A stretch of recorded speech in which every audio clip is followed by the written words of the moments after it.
విజయసాయిరెడ్డి గారు ఒక కీలక ప్రకటన అయితే చేశాడు. నిన్న తిరుమలకి వెళ్ళాడు, దేవుడిని దర్శనం చేసుకున్నాడు, బయటకు వచ్చాడు.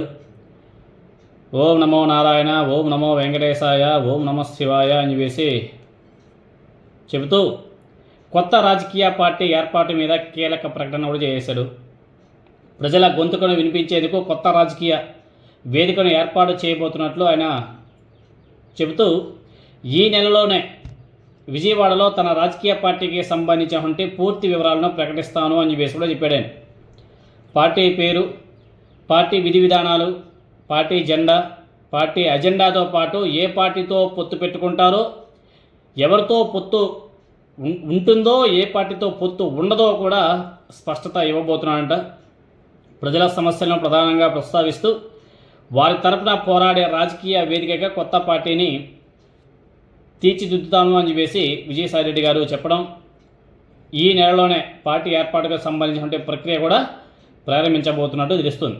సో విజయసాయిరెడ్డి గారు రాజకీయాలకు పూర్తిగా దూరం అవుతాను, వెళ్ళి నా వ్యవసాయ క్షేత్రంలో వ్యవసాయం చేసుకుంటా, నాకు రాజకీయాలు వద్దు, నేను జీవితంలో ఎప్పుడు కూడా రాజకీయాలు మాట్లాడను, చేయను అని చెప్పేసి పెద్ద మాటలు మాట్లాడి వెళ్ళిపోయి తర్వాత కొంతకాలం వ్యవసాయం చేసి కొంతకాలం ట్వీట్లు చేసుకుంటూ నెమ్మదిగా రాజకీయంగా యాక్టివ్ అవుతూ ఇప్పుడు కొత్త పార్టీ ప్రకటనతో మళ్ళీ రాజకీయాల్లో క్రియాశీలకం కాబోతున్నట్లు స్పష్టమైంది. గతంలో ఆయన బీజేపీలో చేరుతారు అని చెప్పేసి కూడా వార్తలు వచ్చాయి. బీజేపీలోకి వెళ్ళడానికి ప్రయత్నం చేశాడు. కూటమిలో తెలుగుదేశం పార్టీ భాగస్వామిగా ఉంది కాబట్టి తెలుగుదేశం పార్టీ అడ్డుకట్ట వేసింది. పెద్దగా ట్రై చేశాడు, కుదరలే. అయితే ఇప్పుడు సొంతంగా రాజకీయ ఏర్పాటు చేయబోతున్నట్లు ప్రకటించడం చాలా ఇంట్రెస్టింగ్గా అనిపించింది.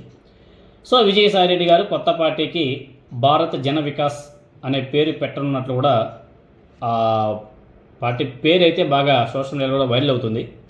అయితే ఈ పేరు మీద విజయసాయిరెడ్డి గారు అధికారికంగా ఎలాంటి ప్రకటన చేయలేదు. సో కొత్త పార్టీ ద్వారా ఆయన ఏపీ రాజకీయాల్లో ఎలాంటి ప్రభావం చూపుతారు అన్నది ఇప్పుడు చాలా ఇంట్రెస్టింగ్గా మారింది. ఒక్కటి మాత్రం చాలా స్పష్టంగా అర్థమవుతుంది. జగన్తో విభేదించి రాజ్యసభ పదవికి రాజీనామా చేసి కూటమికి ఎంపీ పదవి వచ్చేలా చేసినటువంటి విజయసాయిరెడ్డి గారు వైసీపీతో అయితే కలవడు, దాంట్లో అయితే ఎటువంటి డౌటే లేదు. వైసీపీ ఓట్ బ్యాంకుకు నష్టం తేవాలనే విజయసాయిరెడ్డి గారి వెనుక ఉండి ఆయన్ని ఎవరో నడిపిస్తున్నారన్న వాదన అయితే గట్టిగా వినబడుతుంది. సో ముందు ఏం జరుగుతుందో చూడాలి. ఒకవేళ ఈయన తెలుగుదేశం పార్టీతో కలవకపోయినా తెలుగుదేశం పార్టీని పక్కకు నెట్టేసి జనసేన, బీజేపీ, అదేవిధంగా ఇంకొన్ని 2-3 పార్టీలు కలిసి ఆ పార్టీతో ఈ విజయసాయిరెడ్డి గారు పెట్టే పార్టీని కూడా కలుపుకొని వాళ్ళు ఏమైనా సరే ఒక కూటమిగా ఏర్పడి అధికారంలోకి రావాలని చెప్పేసి ఏమైనా సరే ప్రయత్నాలు చేస్తున్నారా అంటే మేబీ అవకాశం కూడా ఉంది. ఎందుకంటే గత కొద్ది రోజుల నుంచి జనసేనకి టీడీపీకి మధ్య నడుస్తున్నట్టే వ్యవహారాలు మనం చూస్తున్నాం. సో ఎలక్షన్ దగ్గర పడే కొద్దీ రాజకీయాల్లో ఏ కీలక పరిణామాలు చోటు చేసుకుంటున్నాయో కూడా చాలా ఇంట్రెస్టింగ్గా ఉంటుంది. సో చూడాల విజయసాయిరెడ్డి గారు పార్టీ, ఆయన ఏ పార్టీతో పొత్తు పెట్టుకుంటాడు, పెట్టుకుంటే ఎవరితో పెట్టుకుంటాడు? బీజేపీతోనే పెట్టుకుంటాడు. బీజేపీతో ఎవరు కలుస్తారు? జనసేన పార్టీ కలుస్తుంది. ఇంకెవరు కలుస్తారు?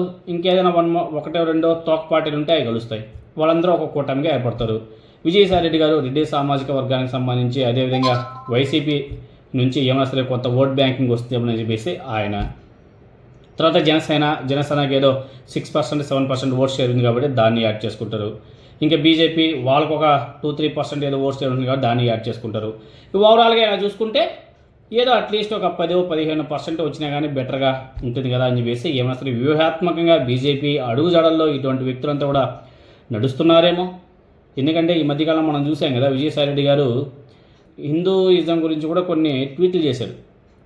సో మనకు తెలిసి ఆ విధంగా ఏమైనా సరే అడుగులు వేస్తున్నాడేమో. మరి చూద్దాం ముందు రాజకీయ పరిణామాలు ఏ విధంగా ఉండబోతున్నాయి.